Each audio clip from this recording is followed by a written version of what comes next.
Good morning, welcome to the class of History of class 10. This is chapter 2, part 7 video. You can open page number 91 and 92. We are discussing social and religious reform movements in which we have discussed some of the points of contribution of Raja Ram Mohan Roy, and after that we will be discussing some of the left portion of this very topic. After that we will discuss contribution of Jyotika Phule, right? So let's start the contribution of Raja Ram Mohan Roy. So in 1815, he established an association called Atmiya Sabha to propagate the ideas of Hinduism.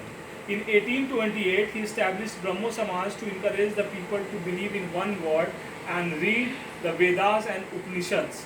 So what was his contribution in the field of religion? He established Atmiya Sabha to propagate the ideas of Hinduism.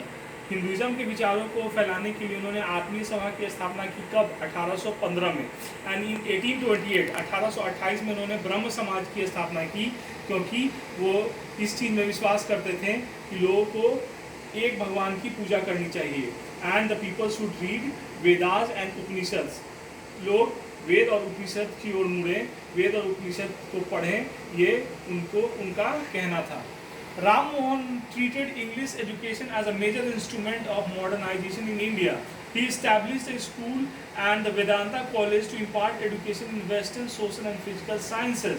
उन्होंने English education को बहुत ज़्यादा महत्व दिया। वो इस बात का महत्व समझते थे कि मॉडर्न एजुकेशन की क्या वैल्यू है, और उन्होंने न केवल स्कूल बल्कि वेदांता कॉलेज भी खोला, क्योंकि वो वेस्टर्न सोशल और फिजिकल साइंसेस को इंडिया में लाना चाहते थे, यहाँ के लोगों को वेस्टर्न एजुकेशन से अवगत कराना चाहते थे। He worked tirelessly against the abolition of sati and emancipation of women. He argued that women should be given the right to inherit property. वो महिलाओं को भी समाज में उचित सम्मान दिलाना चाहते थे, वो महिलाओं को भी संपत्ति में अधिकार दिलाना चाहते थे। It provoked opposition among the Orthodox Hindu. As a result, his vigorous campaign and petition to the government, Lord William Bentinck abolished sati in 1829. वो बहुत सारे कुप्रथाओं के ऊपर भी उन्होंने प्रहार किया। वो सती के खिलाफ थे और वो संपत्ति में महिलाओं का अधिकार भी चाहते थे, तो इसलिए उन्होंने प्रयास भी किया। लेकिन ये ऑर्थोडॉक्स हिंदू जो थे, जो रूढ़िवादी हिंदू थे, वो उन पर ये बात बहुत ही नागवार गुजरी। लेकिन इस कैंपेन का नतीजा ये हुआ कि लॉर्ड विलियम बेंटिक ने सती प्रथा को 1829 में ख़त्म कर दिया।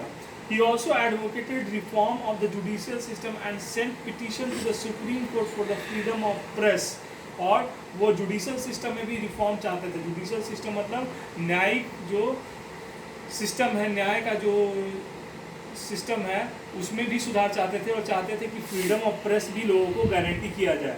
राजा Ram Mohan Roy started a Bengali weekly called Sambad Kaumudi इन 1821। 1821 में उन्होंने बंगाली साप्ताहिक निकाला जिसका नाम था Sambad Kaumudi. This was followed by a Persian paper called Miratul Akbar, और उसके बाद उन्होंने पर्शियन में एक अखबार भी निकाला जिसका नाम था Miratul Akbar. He celebrated the success of revolution in France and Spanish America. Ram Mohan Roy protested against the exploitation of Indian peasants by zamindars. उन्होंने न केवल फ्रांस की क्रांति और अमेरिका की क्रांति का जश्न मनाया, उसको सेलिब्रेट किया, बल्कि जो कृषक मजदूर थे, जो पीजेंट्स थे, उनके एक्सप्लॉयटेशन के खिलाफ भी आवाज़ उठाई, जो जमींदारों के द्वारा शोषित किए जा रहे थे।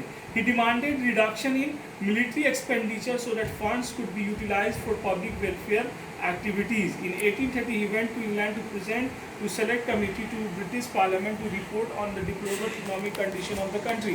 वो इस चीज़ की भी वकालत कर रहे थे कि जो फंड मिलिट्री एक्सपेंडिचर के लिए यूज़ किया जा रहा है, उसको अगर वेलफेयर एक्टिविटीज़ मतलब कल्याणकारी कार्य के लिए अगर खर्च किया जाएगा तो हमारा देश ज़्यादा उन्नति करेगा, हमारा देश ज़्यादा उन्नति करेगा।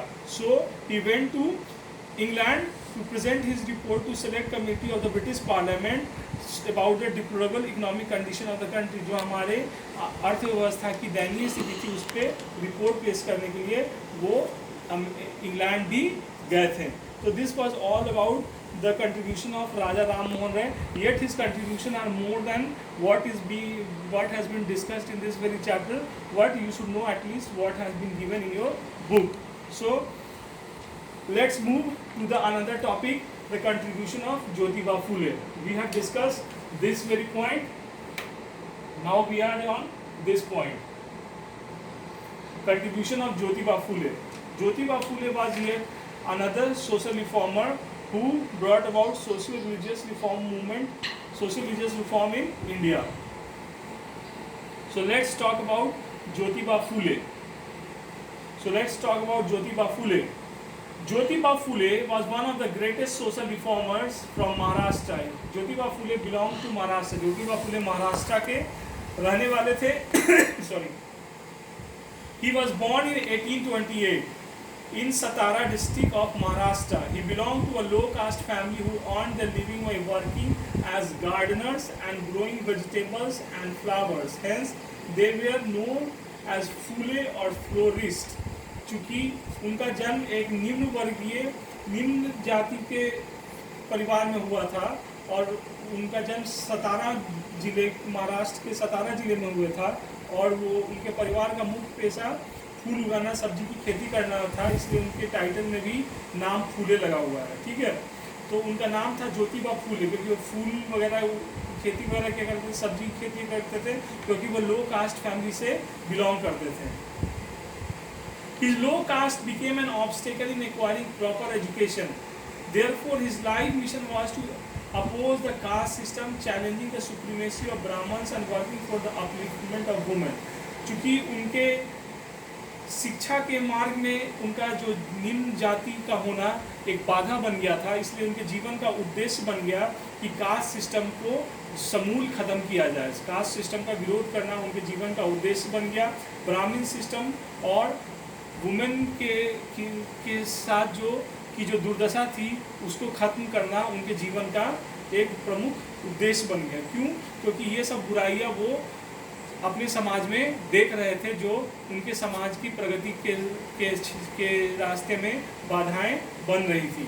He established the first girls' school in Maharashtra in 1848, a home in 1854 for upper caste widows and supported widow remarriage. उन्होंने न केवल बालिकाओं के लिए स्कूल खोला महाराष्ट्र में बल्कि अपर कास्ट विडोज के लिए भी गृह का घर की व्यवस्था की, आश्रय गृह की व्यवस्था की, बल्कि विडो रिमैरेज को भी प्रोत्साहित किया, विधवा विवाह को भी प्रोत्साहित किया.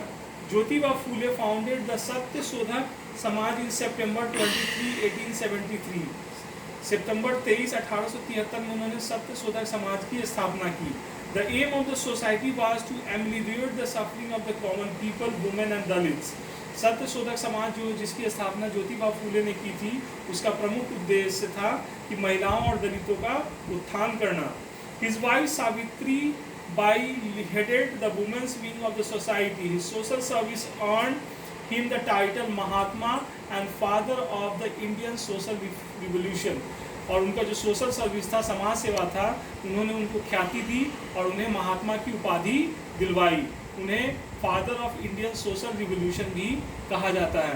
तो हम देख रहे हैं कि चूंकि वो निम्न वर्ग से बिलोंग करते थे, इसलिए उनके जीवन में खुद बहुत सारी बाधाएं थी. तो उन्होंने न केवल अपने जीवन की बाधाएं दूर की बल्कि अपने समाज और अपने राष्ट्र के जितने भी पिछड़े वर्ग के लोग थे, जितने भी दलित लोग थे, उन और विधवाएं थी, बालिकाएं थी, उन सभी के जीवन में उत्थान करने का संकल्प लिया और इस क्षेत्र में सोशल और रिलीजियस रिफॉर्म लाकर अपना योगदान दिया, जिस कारण उन्हें महात्मा और फादर ऑफ इंडियन रिवोल्यूशन की उपाधि मिली. तो this was all about the contribution of Jyotiba Phule.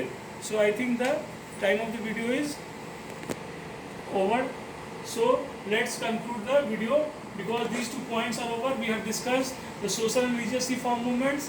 We have discussed in this very topic the contribution of Raja Ram Mohan Roy and contribution of Jyotiba Phule. These 2 social reformers have contributed a lot in the social and religious development of Indian society.